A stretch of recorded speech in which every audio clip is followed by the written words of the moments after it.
하여튼 집 나와서 웬 고생인가 했는데 우리 상일이 형제는 고생하는데 저는 집 나와서 재밌습니다. 어우, 예. 제가 엉덩이도 무겁고 집에 하루 종일 있어도 별로 심심한 줄 모르는 사람인데 살아온 것은 하여간 굉장히 많이 돌아다녔습니다. 내 팔자가 왜 이런가 싶을 정도로 돌아다니고 살았는데 전생에 유목민이 아니었나 이런 생각도 했습니다. 지금도 교회를 유목민 교회를 제가 머릿속에 그리고 아주 좋아하고 있습니다. 여기도 있어보고 저기도 있어보고. 근데 저는 좋은데 보니까 고생을 상일이 형제가 다 하고 있네요. 장소 없고 예약하고 이게 또 인원이 얼마 올지 신경 쓰고 예산 맞추고 다 이 신경이 많이 쓰이는 일인데 그런 걸 감당해주는 형제 자매들이 있어서 감사합니다. 그리고 또 우리 미라 자매가 찬송으로 분위기를 만들어줘서 저는 참 좋습니다. 이런 준비 찬송하고 하는 게 마음도 열리고 저도 마음이 준비가 됩니다. 갑자기 앉아 있다가 두두둑 걸어 나와서 말씀하는 것보다 그래도 노래라도 부르고 하면 좋은데 이걸 좋아하는 사람도 있고 또 노래 부르는 거 싫어가지고 4시 30분에 오는 분도 있더라고요. 그러니까 그런 사람도 있고 또 지금 오늘 낯선 찬송가도 불렀잖아요. 근데 이게 저한테는 낯선 게 아니고 아주 어릴 적부터 부르던 노래라 가지고 그 향수가 전 나는데 무슨 이런 노래를 부르냐 이런 사람도 있죠. 근데 조정해 보니까 이제 교회에서 옛날 우리 뭐 집회 때 부르던 자 동해 바다로 가서 뭐 잡으러 가자 하는 그런 노래라든지 옛날 집회하고 뜨거웠던 향수가 담겨진 노래를 부르니까 눈물이 나고 좋더란 사람도 있는 거예요. 이게 다 문화지요. 노래를 좋아하는 것도 내 문화고 싫어하는 것도 그 사람의 문화고 이 노래 좋아하는 거 저 노래 좋아하는 거 다 사람마다 문화가 달라서 그렇습니다. 그래서 제가 몇 주 전에 전통의 그 옷을 벗기신 예수 이야기를 했는데 이런 생각들을 하면서 한 말씀입니다. 우리가 정말 중요하지 않은 것도 그 오랫동안 나한테 습관이 되어 있다 보면은 나한테 굉장히 중요하고 심각한 문제처럼 될 때가 많습니다. 알고 보면 나한테 오랫동안 익숙해져서 그런 거니까 문화구나 이렇게 생각하면 가벼운 문제가 됩니다. 오늘 말씀 요한복음 1장 4절 5절 보겠습니다.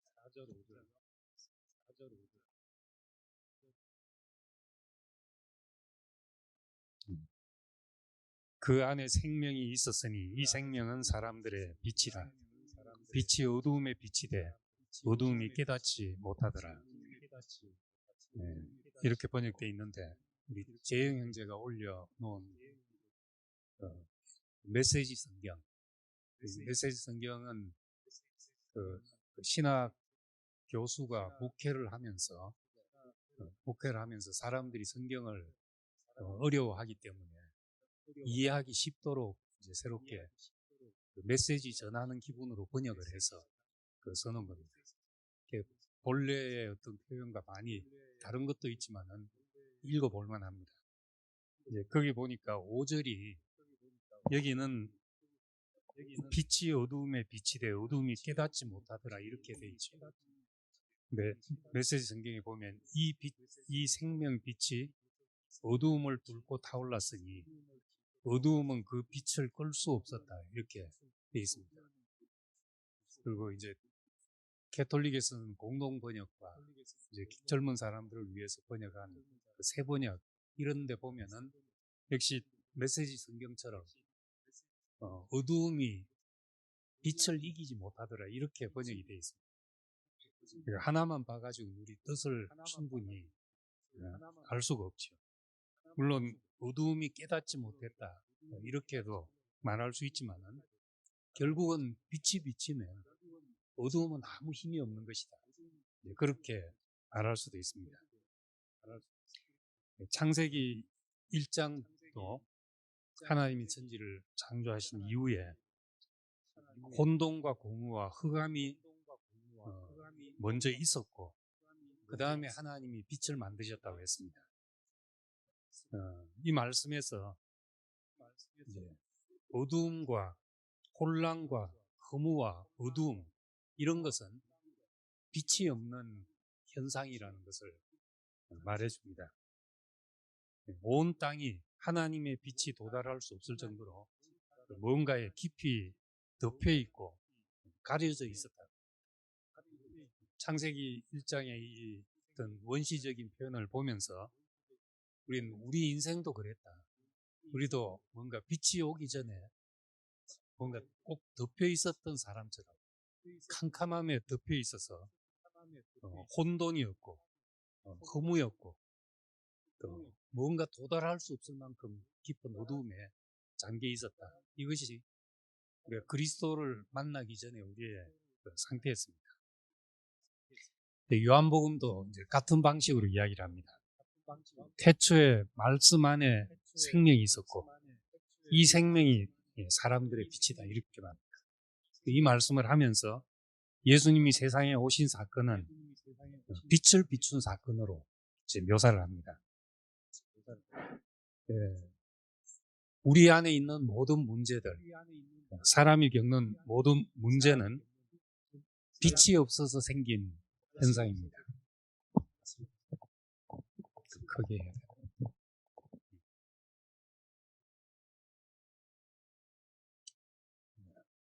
캄캄할 때는 길을 가다가 실족할 수도 있고 또 부딪힐 수도 있고 넘어질 수도 있습니다. 근데 환히 빛이 비치는데 어디 부딪힌다 또 어디 헛디뎌서 넘어진다 이러기가 참 힘들거든요. 물론 나이 들면 이제 제 나이부터는 조심을 해야 되지만 환히 빛이 비치는데도 자꾸 어디 부딪힌다 하면은 이제 병원에 가봐야 되죠.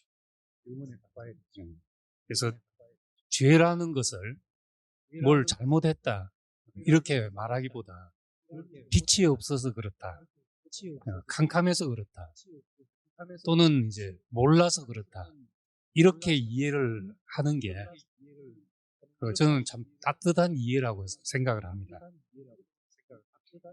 이걸 다르게 표현하면은 사탄에 속아서 그렇다, 마귀의 권세 아래 있어서 그렇다. 성경에도 그렇게 표현된 곳이 있습니다. 그래서 창세기 1장 2절을 혼돈과 공허와 흑암이 가득 찼다. 물이 수면을 덮고 있었다. 이것이 어두움의 세력, 사탄의 권세가 인간을 덮고 있었다. 이렇게 해석하는 사람도 있습니다. 근데 이제 사탄이라고 이야기를 하면은 결국 이제 영적 전쟁, 결국 가면 이제 종교 전쟁 이렇게도 가게 됩니다. 뭔가 반대하는 것, 이 진리에 거스리는 것을 사탄이라고 하면은 이제 그러니까 인격적인 표현인데 그럼 싸움의 대상이 됩니다. 종교가 이제 마지막 이제 말기 현상에 가면은 늘 싸우려고 드는 거죠. 이걸 죄라는 것, 어두움의 현상들을 다 사탄이라고 규정을 하기 때문에 그렇게 생기는 겁니다. 예수님 말씀을 보면 비유로 밭에 가라지를 뿌렸는데 밭에 이를 뿌렸는데 다음날 와보니까 가라지가 나더라. 왜 이렇게 됐는가? 예수님은 원수가 와서 그랬다. 그렇게 말합니다. 원수가 와서 그랬다. 다른 말로 하면 이제 사탄이 그랬다 이렇게 말할 수 있죠. 그 말을 하는 예수님의 의도는 사탄과 싸우자 이 말이 아니라 흑 잘못이 아니다. 씨가 잘못된 것이 아니다. 이 말을 하고 있는 겁니다. 뭐 씨가 잘못됐나 밭이 잘못됐나 이렇게 말하지 않기 위해서 그것을 원수가 와서 그랬다고 돌리는 것입니다. 왜 그렇게 생각할 수 있냐면 그 말씀에 보면 그러면 이걸 다 뽑아버릴까요 하니까 추수 때까지 그냥 두어라. 미리 상할까봐 가라지 뽑다가 미리 다칠까봐 추수 때까지 그냥 둬라는 겁니다. 이 말은 미를 보호하기 위한 거죠.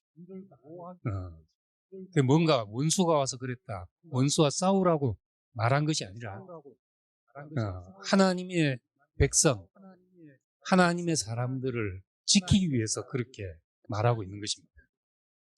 다른 예를 들면 창세기 3장에 인간의 타락을 얘기하면서 시작할 때 동산에서 하나님이 지은 들심전 가운데 뱀이 가장 강교하더라. 이렇게 이런 말로 시작을 합니다. 가장 강교한 자가 와서 사람을 속이는 가장 강교한 자가 와서 속이는데 안 속을 사람이 누가 있겠냐는 거죠. 다 속을 수밖에 없는 하와와 아담이 속아 넘어간 것을 변명할 여지를 주는 말입니다. 만약에 이제 그런 얘기가 없이 하나님이 먹지 말라 했는데 하와가 따먹었다. 그러면 바로 거역죄가 되고 변명의 여지가 없죠. 그런데 한 단계 뱀이 가장 강교하더라는 말이 들어가서 그 인간에게 여지를 주고 있다는 겁니다.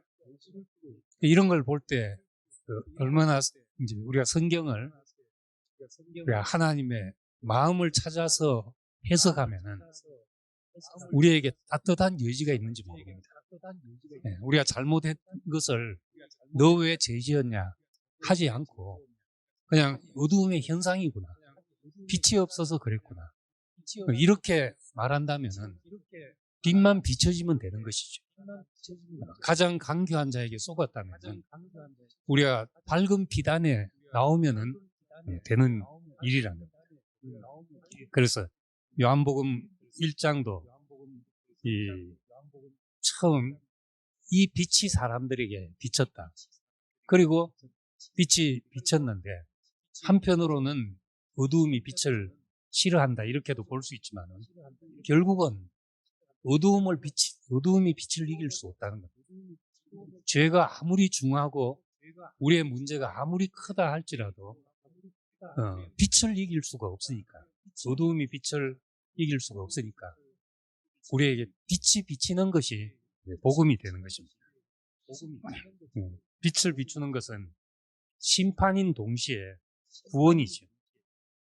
최종적으로 심판은 우리에게 구원이 돼야 되잖아요. 그래서 종말론, 이 세상의 마지막 때 이것은 하나님이 잘못된 것을 때려 부수기 위해서 심판이 있는 것이 아니라 심판은 추수라는 겁니다.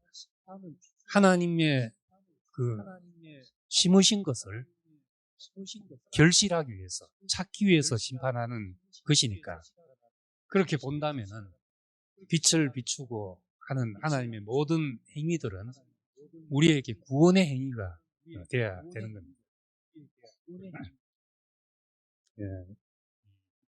정죄한다는 것, 율법 아래서 뭘 잘했냐 잘못했냐 하는 것을 말하는 것이 그것이 추수가 되지 못한다면은 다 헛된 것이죠.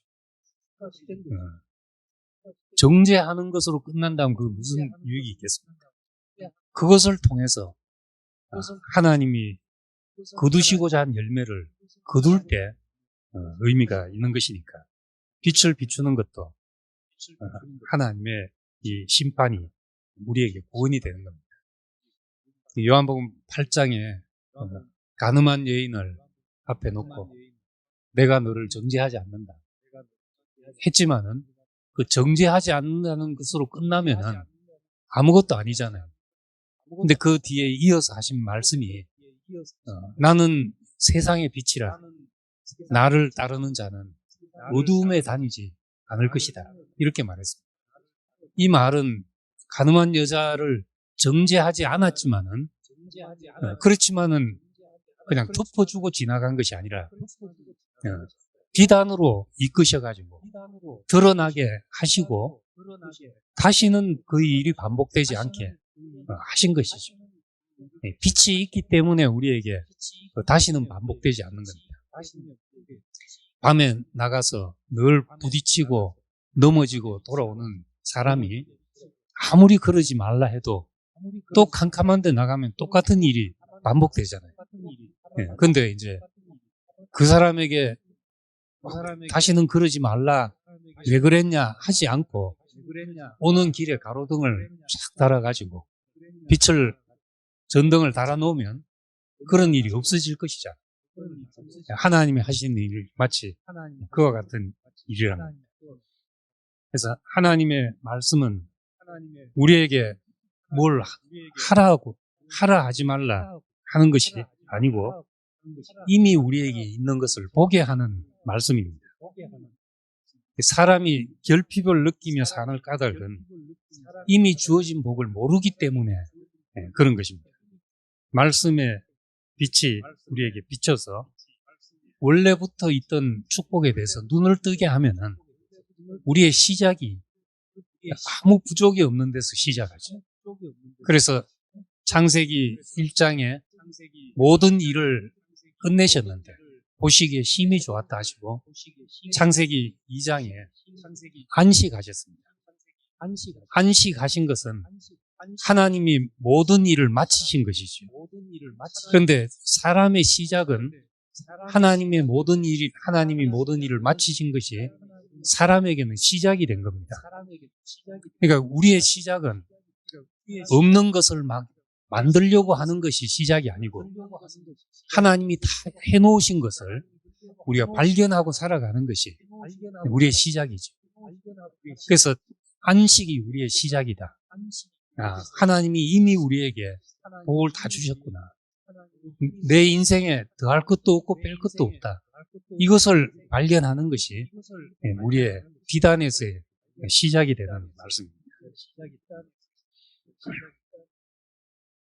요한복음 9장에도 보면은 소경된 자를 두고 왜 이 사람은 소경됐습니까? 누구의 잘못입니까? 부모의 죄입니까? 날 때부터 소경됐으니까 부모 죄 때문에 이렇게 됐습니까? 아니면 본인이 우리가 모르는 죄가 있어서 그런 것입니까? 하고 물었는데 예수님은 누구의 죄 때문이 아니라 그에게서 하나님이 하시는 일을 나타내고자 합니다. 이게 얼마나 놀라운 이해입니까? 깊이 생각합니다. 우리에게 있는 수많은 문제들, 뭐가 잘못된 겁니까? 이렇게 묻는 사람들 앞에 하나님이 하시는 일을 나타내고자 합니다. 모든 문제를 듣고 빛을 비추는 거죠. 하나님이 뭘 하시는지 보게 하는 빛을 우리에게 비추는 말씀이랍니다. 우리가 눈을 뜬다는 것, 빛이 비친다는 것은 우리 입장에서 보면 눈이 떠지는 것인데 눈이 떠지면은 그것은 하나님이 하는 일을 볼 수 있게 되는 겁니다. 그리고 성경을 왜 보는가? 성경이 왜 필요한가? 하나님이 하시는 일을 보게 하는 건데 분명히 인간 역사지만은 인간 역사를 인간이 보는 관점에서 기록한 것이 아니고 하나님이 인간 역사 속에 어떻게 개입하셨는가를 기록한 것이 성경입니다. 그래서 하나님 말씀이라고 하는 거죠. 그러니까 우리가 그 눈으로 보면 우리 일에 하나님이 어떻게 개입하셨는지를 우리가 보는 눈이 열리면 그것이 하나님 말씀의 눈이 열리는 것이고 빛이 비치는 것이 되어서 내 인생에 하나님 하시는 일을 보게 되죠. 그때 우리가 간증이 쏟아지게 되고 찬송이 쏟아지게 되는 겁니다. 그래서 이 빛이 비치는 것을 바울은 마음 눈을 밝혀 달라고 그렇게 기도합니다. 빛을 비춰주소서. 소경이 예수님을 만나서 이 소은 뭘 원하느냐 하니까 보기를 원하나이다. 보는 것이 소원입니다. 이렇게 말한 것처럼 이제 바울은 에베소 교회를 향해서 그렇게 기도했습니다. 에베소서 1장 17절에서 19절 보면은 우리 주 예수 그리스도의 하나님 영광의 아버지께서 지혜와 계시의 영을 너희에게 주사 하나님을 알게 하시고 너희 마음 눈을 밝히사 그의 부르심의 소망이 무엇이며 성도 안에서 그 기업의 영광의 풍성함이 무엇이며 그 힘의 위력으로 역사하심을 따라 믿는 우리에게 베푸신 능력의 지극히 크심이 어떠한 것을 너희로 알게 하시기를 구하노라. 이렇게 했습니다. 에베소 교회를 향해서 그 간절한 기도, 이 사람들에게 보게 하시기를 원합니다. 마음 눈이 밝아져서 이것들을 보게 하시기를 원합니다. 하고 기도한 것이 부르심의 소망과 기업의 영광의 풍성과 우리에게 베푸신 능력의 지극히 크심, 이 세 가지를 이야기했습니다. 이걸 본다면은 우리는 정말 더할 것도 없고 뺄 것도 없는 완전한 축복을 누리게 되죠. 이 부르심의 소망은 표대이신 그리스도. 골로새서 1장 27절에 보면 이 비밀은 너희 안에 계신 그리스도시니 그 영광의 소망이다. 그렇게 말합니다. 영광의 소망이다. 그리스도가 왜 우리의 소망인가? 저렇게 사라지는 것, 저렇게 쓰이는 것, 우리 인생이 저렇게 사라지고 저렇게 쓰인다면 더 바랄 것이 있겠나 하는 삶이기 때문에 우리의 영광의 소망인 것입니다. 가장 비참한 자리를 들어서 모든 사람에게 복음이 되게 하는 그 하나님의 능력과 하나님의 지혜가 있으니까 이 사람처럼 산다면은 우리 인생에 복이 안 될 게 어디 있겠나. 우리가 그래서 그분이 우리의 영광의 소망이 되는 것이요. 예수가 믿는 하나님, 예수가 아버지라고 불렀던 그 하나님이 우리가 하나님을 잘 모른다 하더라도 만약에 예수가 믿었던 그 하나님을 우리가 따라가서 저렇게 사라진다면, 인생이 저렇게 쓰인다면 나는 그분을 잘 모른다 할지라도 그분을 믿고 따라가서 내가 무엇이 되든지 이것보다 더 좋은 길이 내 앞에 제시된 것이 없기 때문에 우린 그분을 표대라고 부르고 영광의 소망이라고 그렇게 말합니다. 다음 기업의 풍성함, 성도 안에서 그 기업의 영광의 풍성함이 무엇이며 했는데 기업이라는 것은 유산이잖아요. 하나님의 상속자로서 하나님의 아들로서 우리가 받는 유산, 하나님의 생명과 본성을 우리가 상속해서 하나님의 아들들로 살아가는 거죠. 그런데 이 기업이 나 혼자로서는 풍성해지지 않는다는 겁니다. 혼자서 하나님을 깨닫고 연구하고 할 수 있죠. 우리 이제 영경로님 성경을 읽으면서 놀라운 깨달음이 생겨가지고 요즘 아마 제일 충만하시 싶은데 저도 그런 경험, 이제 교회에서 설교만 듣다가 이제 제가 대학 들어가서 읽기 시작할 때 너무 좋은 그런 어떤 경험, 이런 말이 있었네 싶은 그런 경험들이 있었습니다.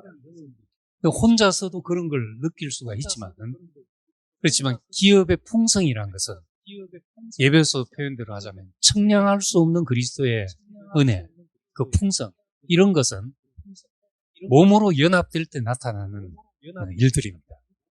나의 깨달음과 나의 체험과 다른 사람의 경험이 몸으로서 연결될 때 거기서 우리는 풍성을 경험하게 됩니다.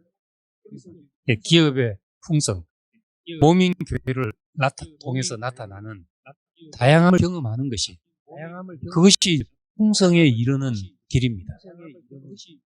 그리스도의 장성한 분량이 충만한 데까지 이른다 하는 에베소서 말씀을 옛날에는 개인의 목표로 생각했습니다. 내가 예수의 어떤 성품에 도달하고 이런 걸로 생각을 하니까 항상 요원했습니다. 과연 이게 되는 것인가? 내가 언제 그래 될 것인가? 늘 그런 좌절이 있었는데 이 에베소서가 교회를 두고 한 말씀이라는 걸 알고 나서 이 모든 것이 교회를 통해서 성취된다는 걸 알게 됩니다. 그러니까 청량할 수 없는 그리스도의 은혜, 그리스도의 장성한 분량, 교회는 그의 몸이니 만물을 충만케 하신 자의 충만이다 하는 것이 교회로서 다 알아지게 되는 겁니다. 기업의 풍성, 우리는 이게 함께 연결될 때 경험되는 축복이죠. 나 혼자서는 안 되고, 그래서 내 옆에 있는 함께 연결되는 사람이 우리에게 꼭 필요한 것입니다. 그리고 이 골로새서 2장 2절에 보면은 사랑 안에 연합하여 확실한 이해의 모든 풍성함에 이른다. 하나님의 비밀인 그리스도를 깨닫게 한다. 이것은 사랑 안에서 연합될 때 일어나는 축복이다 하는 말씀을 하고 있습니다. 그리고 이제 세 번째 마지막, 성도 안에서 그 기업의 영광의 그 힘의 위력으로 역사하심을 따라 믿는 우리에게 베푸신 능력의 지극히 크심이 어떠함을 깨닫게 한다. 능력의 지극히 큰 능력.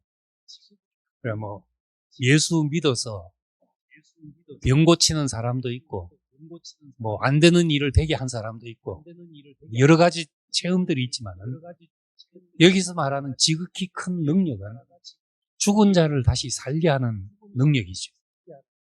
죽은 자를 살리는 능력. 고린도전서 15장 54절을 보면은 사망을 삼키고 이기는 힘이라고 했습니다.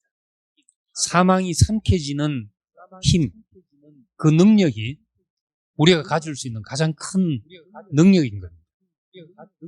그래서 고린도 후서 4장에 보면은 그 능력을 묘사하면서 우리가 이 보화를 질거렸을 때 보화를 가졌는데, 이 보화를 가지고 보니까 사방으로 우겨 쌓여도 쌓이지 않고, 답답한 일을 당해도 낙심치 않고, 박해받아도 버림받지 않고, 거꾸로뜨림을 당해도 망하지 않고, 그래서 예수의 죽음을 내 몸에 짊어지고 사는데 그의 사르심도, 그의 능력도 우리를 통해서 나타나게 되더라 하는 말씀을 합니다. 이 능력이 있다면 우리가 무엇을 주저하겠습니까? 이 능력이 있다면. 불도저 같은 것이 이제 어떤 거친 것을 밀고 지나갈 때 보면은 못 밀고 지나가는 것이 없을 정도로 그런 힘이 있거든요. 이 그리스도의 이 사망을 이기고 삼키고 이기는 힘, 죽은 자를 살리는 힘이 우리에게 있다는 것. 그것은 우리가 예수의 죽음을 짊어지고 사는데 우리에게 그런 부활의 힘이 나타나더라는 겁니다. 이 능력의 지극히 크심이 우리에게 경험이 된다면 이 세상에 더 없는, 더 가질 것이 없을 정도로 완전한 만족이 될 것입니다. 이렇게 되도록 우리 마음 눈을 밝혀주시기를 바울은 그렇게 기도하고 있습니다. 에베소서 5장 14절에 보면은 잠자는 자여 죽은 자들 가운데서 일어나라. 그리스도께서 너에게 비추시리라. 이렇게 말합니다. 잠자는 자여, 우리가 어두움에 있는 것, 캄캄한 가운데 있는 것을 잠자는 것이라고 말하고, 다른 데서는 죽은 자 가운데 있는 것이라고 말합니다. 잠잔 자고도 표현하고, 죽어 있다고도 말하고, 어두움 가운데 있다고도 말합니다. 그게 다 같은 말이죠. 죽어 있다면 감각이 없는 상태로 있는 거죠. 꼬집어도 아프지 않고 죽었나 살았나 보면 꼬집어 본다든지 하잖아요. 꿈인가 생신가 하듯이 감각이 없으면 살아있는 것이 아니죠. 저 스키를 타다가 이제 잘은 못하는데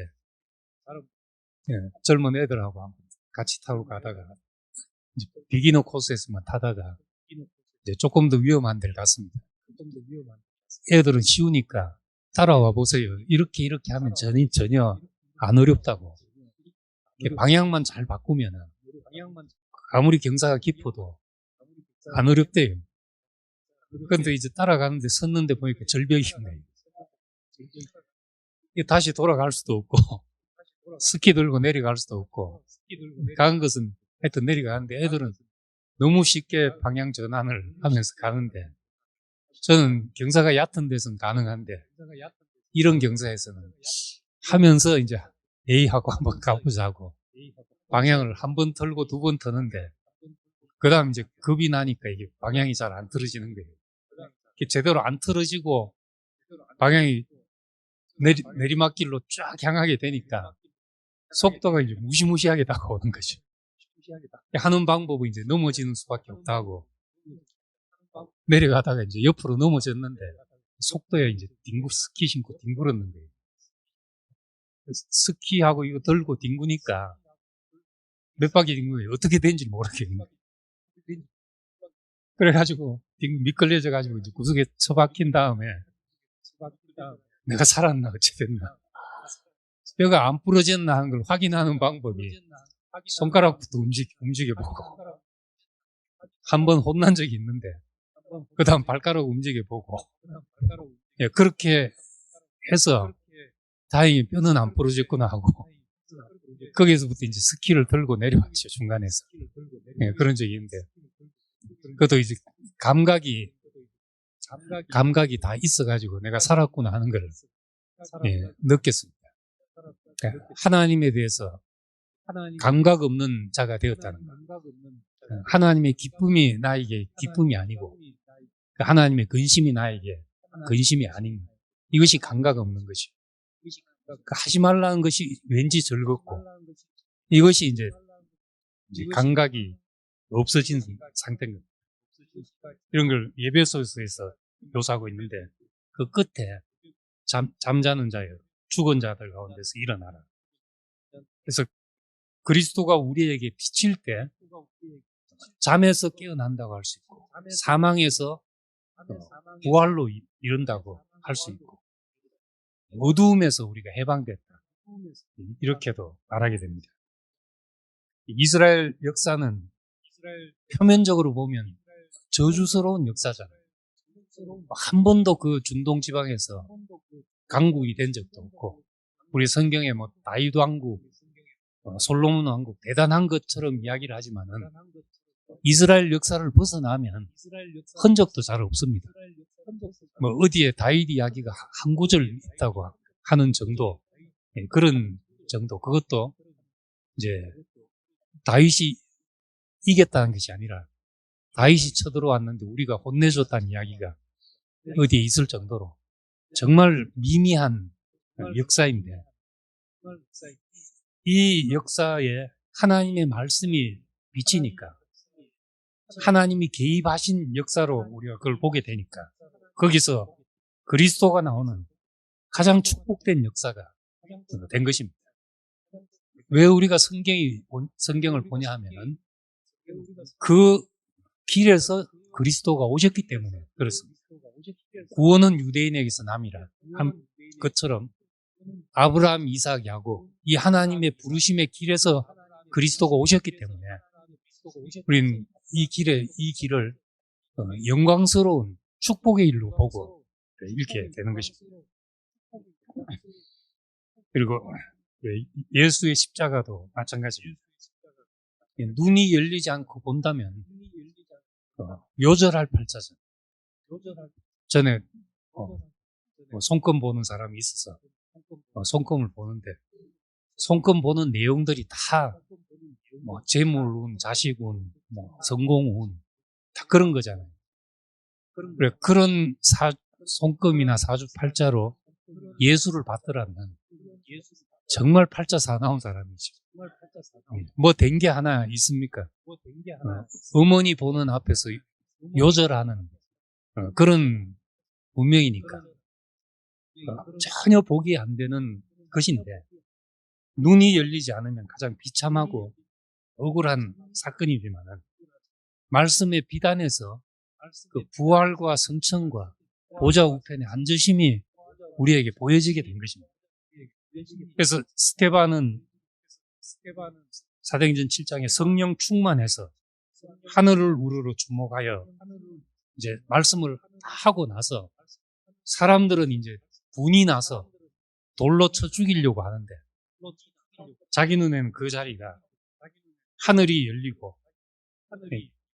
예수께서 하나님 우편에 서신 것을 보고 말하되 보라 하늘이 열리고 인자가 하나님 우편에 서신 것을 보노라. 얼마나 그리스도가 영광스러운지 자기에게 보여졌다는 거예요. 그러니까 그 얼굴이 천사의 얼굴처럼 빛났다. 그 얼굴이 천사 같았다고 사도행전 7장에 그렇게 말합니다.